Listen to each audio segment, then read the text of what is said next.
Are you ready?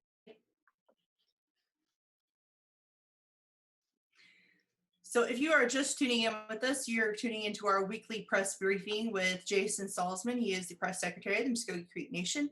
And each week he is designated a time slot for us to ask him some questions, and he delivers us some of the latest and most developing news from the nation. And we also have the opportunity to offer questions to the audience, because you can log on and watch us live here on YouTube. And as we're going through, you can submit questions in the chat. So we'll be watching that. How are you doing, Jason? Doing well today, Angel. Good to see you all as well, always, and just doing great. Having a regular week so far. Knock knock. But I say that's not true, and It's nothing's never. been regular. No, nothing's been regular for like months now. So no, but we're doing the best we can. We're doing a really good job still, and just ready for any questions that you may have or any conversations you want to jump into. Hey, I just wanted to kind of see what the update of the last few days been. Yeah. What's the big projects you guys are working on, and see where you're at. All right. Well, just to update everybody out there, we have extended the closure of our casinos, and we want to thank Muskogee Media for pushing that out and really being the first entity to cover that for us. We're pushing that closure out with all 9 casinos to May 15th, at which, again, at which time we will then look at the models, see where we're at. Uh, we really are enjoying our sovereignty right now, because no matter what any governor does, what any president does, anything like that, the Muskogee Creek Nation is deciding when is best and when is most safe for our public and our employees and our casino patrons and our casino employees to get back to what they do. So we are deciding that, nobody else for us. We're not being pressured from any outside entities. And that's really nice to be able to look at. We talk about flattening the curve. We don't believe that the curve can be flattened when the numbers are still rising. So we hear all this terms and all this talk about flattening the curve. We don't see how that's happening with the numbers still going up. We're still seeing increased cases. We're still seeing increases in deaths. And until those numbers are going down, we have the public health and safety of our people and those that come into our facilities and those that we share communities with.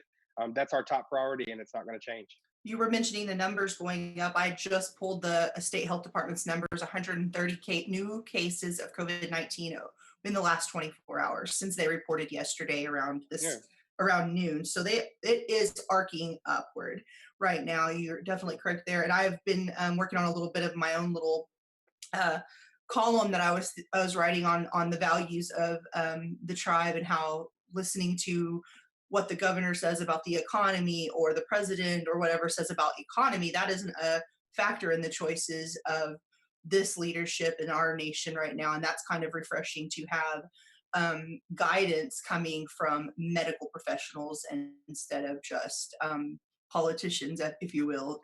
So it's good news. Can you touch on any of the new developments for first, one of the big questions I've been getting in the last day or so has been the Muskogee Creek Nation's IT system or something like that has been down. And can you kind of enlighten us on that situation? There's been a little bit of an impact reported to us when it comes to like food distribution. And so can you kind of talk about that a little bit? Yes, that was an issue with our network. We have thankfully been working hard ever since around midday Friday afternoon, kind of let everybody know internally, hey, we've got an IT issue. We're looking into it, trying to get the network fixed, back up and running. We should be back up and running. We are kind of partially back up and running now. We should be at full strength here in at least by tomorrow morning is what we're looking at. And be back up and running with that. So just an IT issue that we had to deal with. Unfortunately, in the middle of this crisis, had something to, just another thing affect our nation and its operation, as if COVID-19 wasn't enough. But the network went down, and like you said, that affects food distribution, that puts their system down, puts all of our other agencies out there, the tag agency, other agencies that have to, well, not the tag agency, they're on their own .com, but all the nations.gov really we were taking a look at all those kind of being affected, and we've worked really diligently with IT and to get that issue resolved. And we feel confident that it's probably going to be, like I said, this afternoon, maybe tomorrow morning, and everything will be back up and running again. Okay, wonderful, wonderful. Has there been any more? You kind of touched on it briefly, but I like that. That's the next biggest question that I get from the public is when we open up, we see that the state is, loosening up some of that. I think I'm more comfortable personally just kind of watching and seeing how that works out for everybody else. But Yeah, yeah. Oh, sorry. Go ahead. no, you're fine. Go for it. Well, yeah, and that's what, like, we don't want anybody to be guinea pigs. We don't want anybody in harm's way, but it is kind of we're kind of we'd rather let other people kind of make those decisions for now. Like I said, the Muskogee Creek Nation, we're exercising our sovereignty. We're going to decide what's best for Muskogee Creek Nation. We're going to decide what's safe for Muskogee Creek Nation, and not just for us. For our patrons and our employees, many of them are not Muskogee Creek citizens. They're not any citizen of any tribe. It's just public health and safety. That's our top priority. It has been since day one. You guys have heard me say that on here ad nauseum, but we're just not going to change that. That's going to be our focus from the beginning to the end of this thing. We hope that the end comes a little bit quicker, and we'd like to see that happen. But we understand that in life there's wants, and then there's needs, and then there's an understanding of what reality and the facts are. And just because we want to open back up soon doesn't mean that we're going to. Yes, we in a perfect world, yes, we want to open up soon. But Mhm. that's your whole thing. We need to make sure that the public health and safety is at the top priority. So that want does not at all match that need. And that's the way that we're taking a stance on this. And it's when we look at the complex, reopening the complex, bringing workers back. I think you saw us deal with this crisis in phases. We phased out kind of how we started implementing our strategy. We're Mhm. going to do the exact same thing when we bring it back in. We're going to phase it back in. We're going to do it in equal parts, where we're taking into account maybe some of the most vulnerable things like that. They went first on the way out of this thing. They'll probably be last coming back into this thing. And that's kind of the way we're going to do it, not only in implementing it, but in getting back and recovering and getting back to the business of daily MCN life.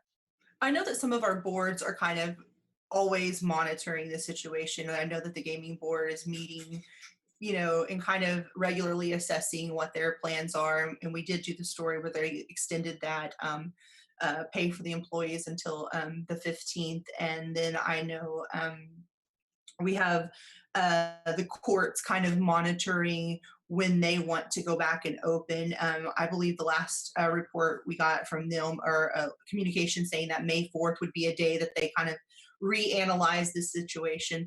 Has our task force kind of had any specific goals they want to see or different things they want to see happening? You mentioned flattening the curve. Some people want to say, oh, we get to the arc and then we kind of decide where we're at. Has that been Yeah. something that our task force has kind of been analyzing? Any specific notification things that they will see that they will start implementing after that? Yeah. And really, we're just looking at going by the suggestions and the models laid forth from scientists, epidemiologists, doctors, health professionals, and really the people that we're entrusting in this country to give us the best information possible. Mhm. Now, I know a lot's been lost and mixed up with kind of you're seeing kind of governments and state governments kind of, I don't want to say go rogue, but kind of do their own thing. And they're certainly entitled to that and everything like that. But the thing is that a lot of people forget, the president, when he first put out his guidelines uh, on how to deal with this and how we do reentry, they wanted to see 14 days of declining numbers. Mhm. And like you said, 100 and what, 30. 140, 30, Mhm. 130, that's not declining numbers at all. I And think the certainly not biggest, 14 days of it. So yeah, yeah, I mean, I think that for us, there's not I can't give you the answer that there's a day or there's a goal or anything like that. Dr. Fauci long ago said that we don't make the timeline, the virus makes the timeline, and we understand that. Yeah, definitely. And I think one of the most alarming days we've had just in the last at least 7 days, one of the biggest spikes in deaths happened. We had like 9 people in 24 hours pass away due to COVID-19. So it's definitely not on a declining side of the arc at all. I think we're still ramping up from what evidence I'm seeing put out by the epidemiologists and things like that.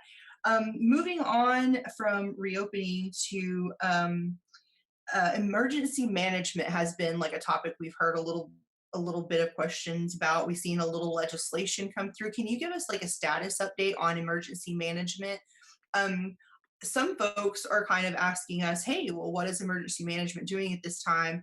I'm not sure what to tell them. Can we kind of fill them in? I'm not even clear on, I know they respond to storms and when we have like weather, what is their kind of niche? And this is a crisis in its own right, but is that emergency management kind of territory, or and where do they stand with this new legislation? Yeah, and really the new legislation just sort of restructures that division, that emergency management, risk management. They all kind of go into one. It kind of just takes it and puts it under the executive branch. Really, that's what the legislation was about. And so, and to answer your question about emergency management, what do they do? At like today, we have terrible storms that are developing in Oklahoma and our tribal boundaries. They're on the phone with weather professionals. They're on the phone with meteorologists, getting data, getting the forecast, knowing the timelines, when are things going to hit in what areas, so that the chief can make a informed decision that is in the best interest and safety of employees. Today, we've released everyone. The offices will be closed at 3 p.m. That is Mhm. to allow all of our employees that may live in Tulsa and up north ample time to get home ahead of these storms. And we're also closing all of our outpatient clinics. We closed them at 2 just about 6 minutes ago. So that department, that division is in charge of severe weather. They're also in charge of staying up to things like environmental and fire codes. Not so much environmental because that's environmental services, but what I mean by that is making sure that there's the fire code is intact, that our buildings are intact, things like our we have different CPR trainings for employees that they do, just basically making sure that we're all up to speed on any kind of emergency situation that come up. The emergency management office even assists with underwater search and rescue with the Altmulgee Police Department and the Sheriff's Office in Altmulgee County as well. They lend out equipment to those departments and everything. They lend out manpower. So they do a little bit of everything, and at right now they're very useful on a day like today, and they're very useful during the festival as well each year. Not only helping out with the security measures and everything like that, but also monitoring heat stroke, different heat-related illnesses and stuff like that in the summertime. So they do really a wide range of things, Mhm. and then they're involved, of course, a lot in the winter weather things that we see Mhm. in the winter time. So they do Definitely a lot of that things out there. those definitely they keep busy with the weather related. I know I've always seen them very active in weather related emergencies, if it means closing down a road due to flooding or falling debris, things like that. I know Yeah. I've seen them out and about and active. I just wasn't sure if they had a role in a health crisis, so to speak. So, and this Their one's kind of role, a little different than I think yeah, that sudden crisis that comes up. yeah, and their role in the health crisis is pretty much strictly with dealing with FEMA and Mhm. getting FEMA aid to the tribe. In That's really the focus of their work at a time like this is Mhm. working with FEMA, and because they know all of the FEMA processes, they know all of the FEMA paperwork, things like that they have to do. So really, that's the primary brunt of their focus right now is working with FEMA.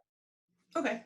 I think one of the other questions I had come up, we were kind of looking at the legislation where the Muskogee Creek Nation has recently entered into contract with another law firm and it was recently in I think it came up in a Hugh committee and then went on into quarterly session. I haven't got the results on that yet, but I believe it passed quarterly session. And that was for, I believe it's dealing with joining a lawsuit on this corporations getting money from the CARES Act. Can you give us any information on that?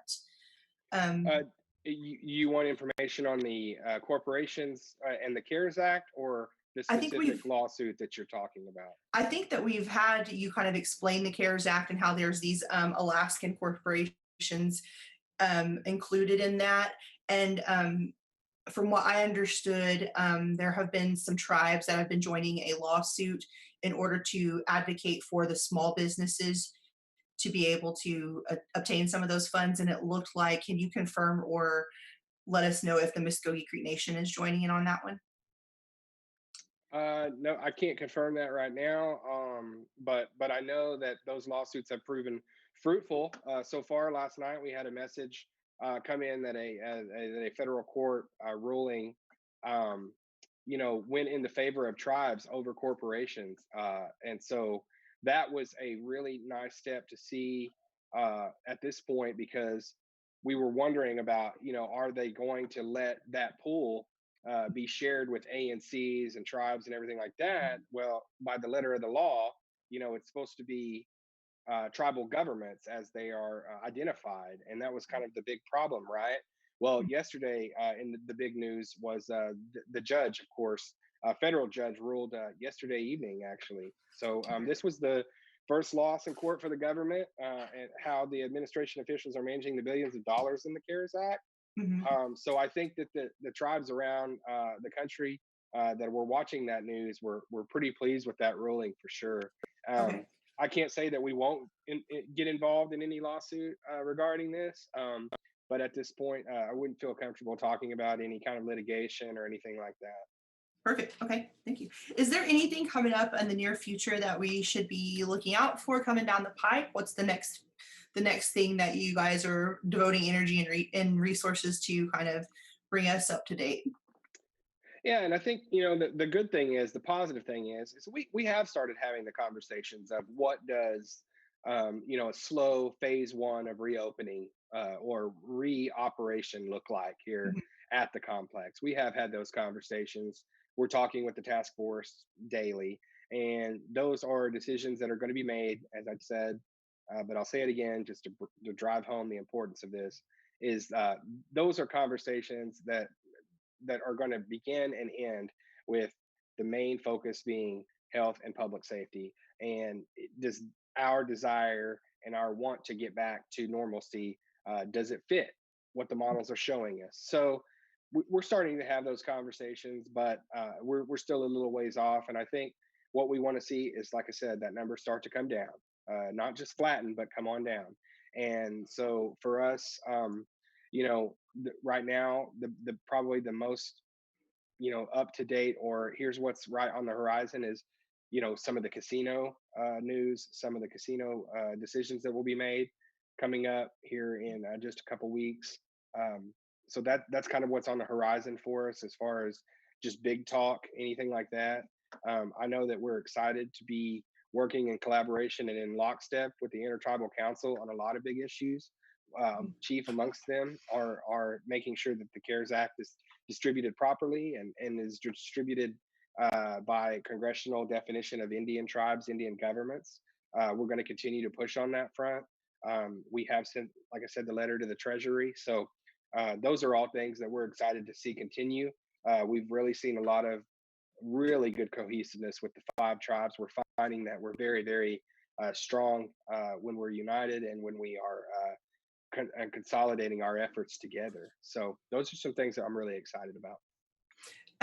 Have you had any kind of indicators or any evidence that some of this collaborative negotiation that the tribes are doing? I know we're united for Oklahoma, and we're kind of banding together in that sense. Is there any evidence that these collaborations have more effective outcomes for some of these big things that impact Indian country? I think just to make an analogy, if we were all separate, I think nobody would argue that we're a lot more effective when we come together. The whole five fingers versus the fist analogy, and I don't even like to say fist because so many people take it inflammatorily, but it's just one of those things where we really can. I think if we're pulling all of our efforts and resources together, we can take care of a lot of things because uh, we have the same needs. We have the same desire to see certain things resolved in the same vein as our brother and sister tribes out there that are with us on tribal issues. And I think this, CARES Act funding, that is a tribal issue. We have Mhm. banded together with tribes from all over the country, from all over Alaska. I don't want that to get lost on anyone. Alaskan tribes have wanted to see this thing turn out the way that we want to see it as well. And so very excited about that and everything else. So and Gary Fife now in on the Zoom meeting. It's great to have him.